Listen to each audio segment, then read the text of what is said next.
오늘로 이재명 대통령이 대통령으로서 업무를 시작한 지 6일째입니다. 그런데 벌써 정말 몇 달은 된 것 같습니다. 그동안 술이나 처먹으면서 노는 이상한 인간만 보다가 일 좀 하는 대통령, 이재명 대통령을 보니까 정말 날마다 엔돌핀이 솟구칠 정도입니다. 그동안에 우리는 이 인간이 오늘은 출근을 했나 안 했나 그런 걱정을 많이 했지 않습니까? 그런데 이제는 이재명 대통령은 퇴근은 했나 이런 걱정을 해야 한다. 그런 우스갯소리가 있을 정도입니다. 그러면서 일부에서는 퇴근 제 시간에 하기 운동 이런 것을 해서 대통령에게도 적용을 해야 된다. 그런 이야기도 있고 또 일부에서는 대통령은 더 늦게까지 일하면 야근 수당 챙겨주나? 뭐 이런 이야기도 있습니다. 그런데 지금 야근 수당 이야기할 때는 아닌 것 같아요. 그런 재미있는 말들이 이재명 대통령이 워낙 일을 열심히 하고 퇴근도 안 하고 일을 하다 보니까 많은 지지자들이 걱정 겸 즐거움 겸 이런 이야기를 하고 있는 것 같습니다. 윤석열이라는 자는 당선된 날 곧바로 신라 호텔에서 33억 원을 들여서 무슨 취임 축하연을 했다고 그러는데 이재명 대통령은 첫날부터 일하느라고 밥도 제대로 먹지 못했지 않습니까? 이런 것이 바로 국민을 위하고 국가를 위한 대통령의 역할입니다. 지난 4일에 취임을 했고 또 6일부터 어제까지는 휴일이었으니까 실제로 일한 것은 달랑 이틀. 나머지는 다 빨간 날이었죠. 그런데도 불구하고 대통령실은 바쁘게 돌아갔습니다. 지난 며칠 동안 보여준 이재명 대통령의 면모. 이런 일을 하는 분이 바로 대통령이다 하는 것을 그대로 보여줬습니다. 그것을 알 수 있는 포인트가 있죠. 이제 5일 지나고 6일째에 벌써부터 어떤 이재명 대통령이 일하는 어떤 스타일, 어떤 포인트 이런 게 있나 하는 생각을 할지 모르지만 취임 첫날부터 보여준 모습이 바로 이재명 대통령의 모습이고 앞으로 이재명 정부가 어떻게 일을 해갈 것인가 하는 것을 보여주는 바로미터라고 할 수 있겠습니다. 그 첫 번째가 취임 첫날 곧바로 취임 선서를 마치자마자 국회 청소 노동자들을 만난 것, 그리고 방호 직원들을 만난 것. 이것은 매우 상징적인 의미가 있습니다. 이렇게 일을 하시는 분들, 이런 분들을 좀 만나서 격려하고 그런 모습들은 앞으로도 우리 이재명 대통령께서 어떻게 국민들을 대하는가 하는 것을 그대로 보여주는 것이죠. 그리고 현충일 행사가 끝나고도 곧바로 재래시장으로 가서 서민들을 만난 것, 이런 것들이 바로 서민 대통령으로서의 면모를 보여줬다, 이렇게 볼 수 있겠습니다. 두 번째는 곧바로 국무회의를 소집하고 4시간 동안의 마라톤 회의를 통해서 국정을 살폈다는 점입니다. 여기에서는 윤석열이 임명했던 국무위원들을 데리고 무슨 일을 할 수 있겠는가라고 생각을 할 수도 있겠지만 윤석열이 임명을 했던, 누가 임명을 했던 이들은 공직자들입니다. 그래서 이재명 대통령께서도 그날 그런 이야기를 했죠. 공직자는 국민으로부터 위임받은 일을 하는 것이다. 그러니까 좀 어색하겠지만 웃으면서 일하자, 이런 이야기를 했습니다. 그런데 국무위원들이 그때 웃음이 나오겠어요? 지금 덜덜덜 떨고 있지. 전부 다 내란에 동조한 자들이지 않습니까? 그런데도 불구하고 민생을 살피기 위해서 곧바로 국무회의를 소집하고 또 비상경제대응 TF를 가동을 해서 민생을 살피는데 앞장섰다 하는 점이 앞으로 이재명 대통령이 일을 어떻게 해갈 것인가를 극명하게 보여주는 것입니다.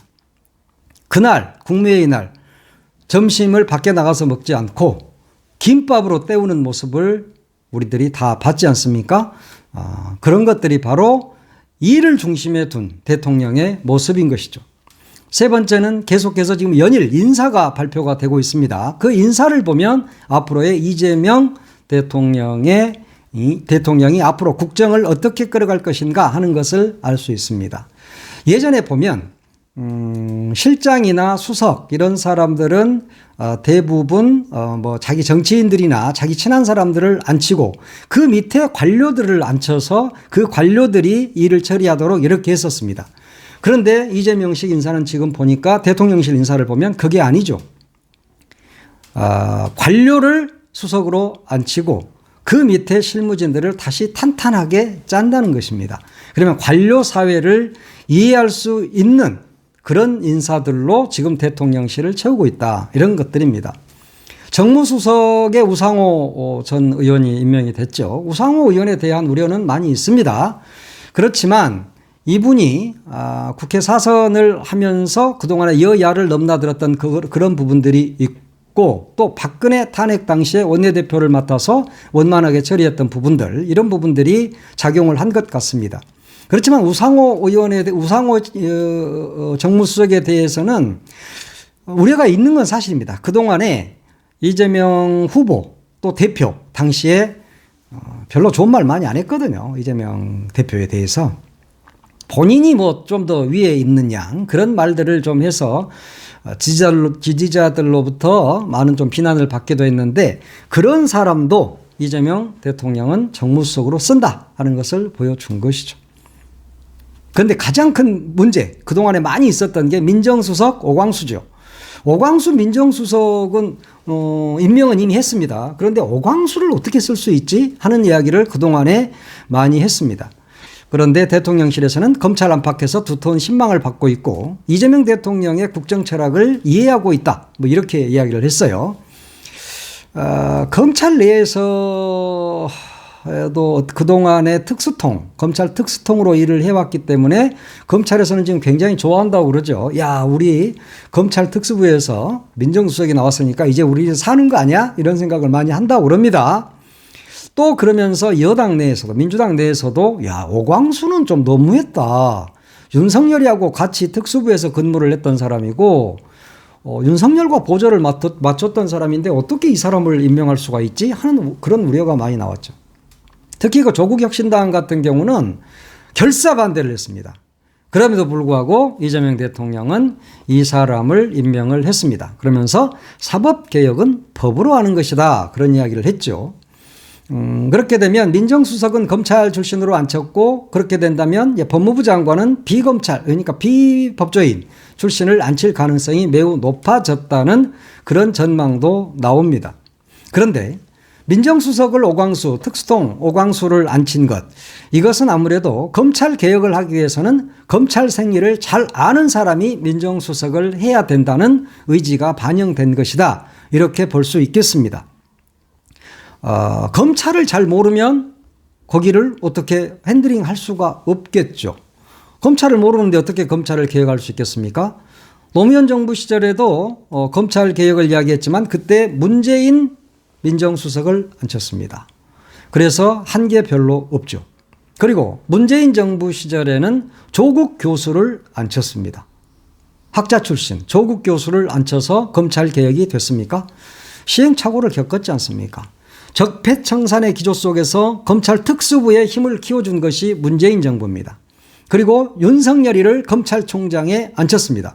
그러면서 검찰 인사를 완전히 윤석열한테 넘긴 것이죠. 윤석열한테 검찰 인사권을 넘기니까 윤석열의 힘은 커졌고 그래서 윤석열 사단이 만들어졌던 겁니다. 그러면서 검찰은 윤석열 사조직이 돼서 지금까지 움직이고 있는 것이죠. 이런 그동안의 잘못된 인사를 어떻게 바로 잡을 것인가 하는 것이 바로 이재명 정부의 과제이자 숙명인 것이죠. 그것을 해결할 사람, 그 사람을 지금 오광수 민정수석으로 앉힌 것 같은데 이것은 검찰의 속성을 제대로 아는 사람을 민정수석으로 앉혀서 검찰 개혁에 고삐를 쥐자 하는 의도라고 볼 수 있습니다. 민정수석 같은 경우는 정말 중요한 자리입니다. 검찰, 경찰 뭐 이런 사조직 다 관리하는 거, 사정기관을 다 관리하는 것이고 공직기강 인사 또 검증 이런 걸 총괄하는 자리지 않습니까? 예전에는 이 법무비서관, 법무수석, 인사수석 뭐 이런 게 있었는데 법무수석과 인사수석을 합해 놓은 게 민정수석이거든요. 그 힘은 막강합니다. 그런데 그 막강한 자리에 검찰 특수통 윤석열과 함께했던 오광수를 앉힌 것 그것은 우리가 이해하지 못할 우리가 잘 알지 못하는 어떤 부분들이 있다고 봐야 할 겁니다. 오광수 수석은 이재명 대통령과 사법연수원 동기죠. 나이는 이제 오광수가 좀 많습니다. 그런데 그동안에 민주당을 위해서 또 혹은 이재명 대표 후보를 위해서 한 것은 없습니다. 그렇기 때문에 오히려 검찰개혁의 적임자라고 봤을 수도 있다. 가장 잘 드는 칼로 도려내고 가장 날카로운 송곳으로 찌르자 하는 것이 바로 이재명 후보의 대통령이 후보가 아니지 이제 대통령이라는 말이 입에 잘 붙어야 되는데 자꾸 후보 대표 이런 이야기를 해서 참 미안합니다. 이재명 대통령의 인사 스타일이 아닌가. 일단 믿고 지켜봐야 할 것 같습니다. 그리고 비서관이잖아요. 민정수석이 아무리 높고 아무리 권한이 세도 대통령의 손발에 불과합니다. 수족입니다. 그냥 비서입니다. 만약에 검찰개혁에 걸림돌이 된다거나 검찰을 오히려 두둔하고 나선다거나 그렇게 됐을 때는 이재명 대통령은 곧바로 해촉하면 됩니다. 이재명 대통령이 해촉하지 않으려고 하더라도 국민들이 가만히 있지 않겠죠. 이자를 검찰개혁을 하라고 앉혀놓으니까 검찰개혁은 하지 않고 오히려 검찰을 두둔한다? 그러면 민정수석으로서의 역할은 없다. 이렇게 봐야 하는 겁니다. 그리고 또 하나 민정수석이라는 자리는 아까 뭐 굉장히 높은 자리다 이런 이야기를 했는데 세평을 모으는 자리이기도 하거든요. 우리나라에 있는 모든 세평을 모아서 대통령께 보고하는 자리입니다. 그래서 왜곡되면 큰일 납니다. 그러면 대통령이 왜곡되는 것이죠. 물론 대통령은 SNS를 직접 하면서 댓글도 읽고 뭐 이러기 때문에 별 문제가 없다라고 생각할지 모르지만 그래도 오광수가 보고하는 것을 제대로 다 믿을 수밖에 없습니다. 그런 점에서 오광수 수석의 역할은 매우 중요하죠. 또 대통령의 가족을 관리하기도 합니다.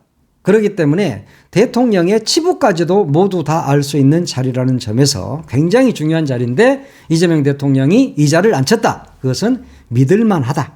믿을만하기 때문에 앉혔을 것이다. 라고 보는 것이 맞습니다. 분명히 우리가 모르는 어떤 것들이 있겠죠. 우리가 어떻게 이재명 대통령의 모든 것을 알 수 있습니까? 알 수 없습니다. 그는 그대로 또 우리가 모르는 어떤 것들이 있다. 그러면 그동안에 오광수 수석과 내통을 나쁜 말로 그동안에 좀 계속 많은 교류를 하면서 검찰개혁에 대한 의지를 확인할 수 있었을 것이고 이재명 대통령의 검찰개혁에 대한 어떤 것들을 지시받았을 수도 있다 이미. 그러면 우리가 오광수 수석에 대해서 민정에 대해서 너무 우려할 바는 아니다. 그런 겁니다. 우상호 뭐 정무수석도 솔직히 우려하는 바가 있죠. 저는 우려합니다. 그럼에도 불구하고 대통령이 우상호를 앉혔다 하는 것은 또 국민의힘과 또 그 외 야당들과 잘 좀 친하게 지내면서 소통 역할을 잘 해라 하는 그런 과제를 준 것이죠. 그걸 못하면 우상호도 날아가는 것이죠. 우상호 별로 뭐 특별히 잘한 건 없습니다. 그동안. 그런데 이 정도로 기용을 해줬다 하는 것은 이제 보완해야죠. 잘해야 됩니다. 우상호도. 입만 살아가지고 나발거려 이 친구도. 뭐 586 뭐 운동권의 대부 어쩌고 하면서 17대 때부터 뭐 국회의원 했잖아요. 17, 19, 20, 21대 국회의원을 했습니다. 그 정도 해 먹었으면 이제 국가를 위해서 헌신해야 된다.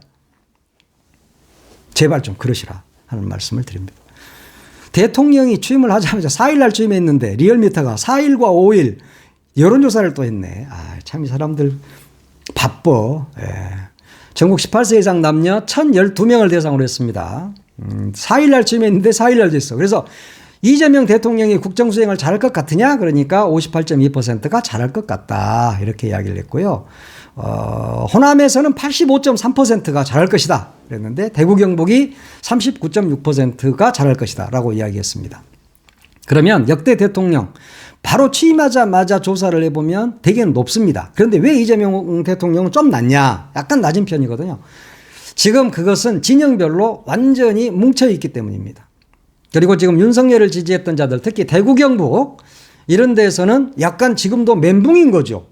그러니까 이재명 대통령이 잘할 것이냐라고 물어보니까 10명 중에 4명 정도만 잘할 거예요. 나머지는 난 모르겠어요. 라고 이야기를 하고 있는 것이다. 그래서 이런 것들은 별 의미가 없는 조사입니다.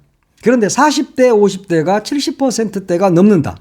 이 대통령이 잘할 것이다. 라고 생각하는 분들이 40대는 76.6%, 50대는 70%로 나왔거든요. 그러면 이분들이 바른 생각을 한 거죠.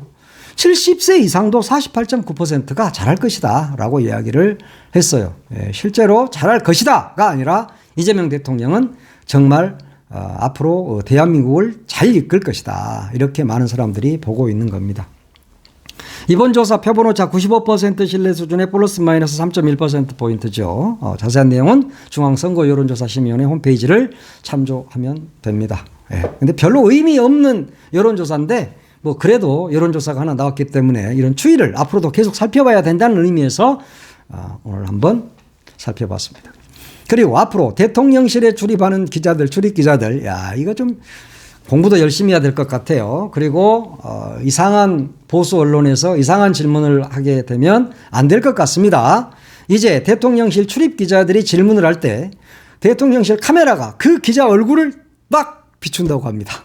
대통령실에서 카메라 4대를 발주를 해서 그동안에는 이렇게 브리핑하는 그 사람만 비췄거든요. 그런데 질문하는 기자까지도 모두 다 얼굴을 비춘다고 합니다. 그러니까 질문하는 기자도 생중계를 하겠다. 그런 이야기입니다. 국민들이 원하고 있죠.